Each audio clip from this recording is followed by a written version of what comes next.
guys, nakalimutan nating mag-voice over dun sa isang vlog ko ng part 1.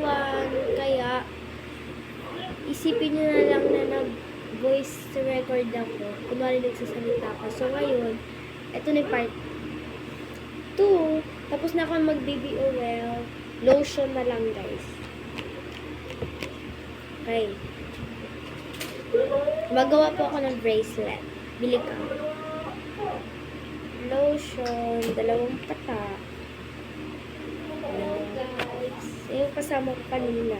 For the si Baston Tiang vlog ko. Kilala yun. Ano kayo eh? Idol. Baston Tiang vlog. Take ko guys.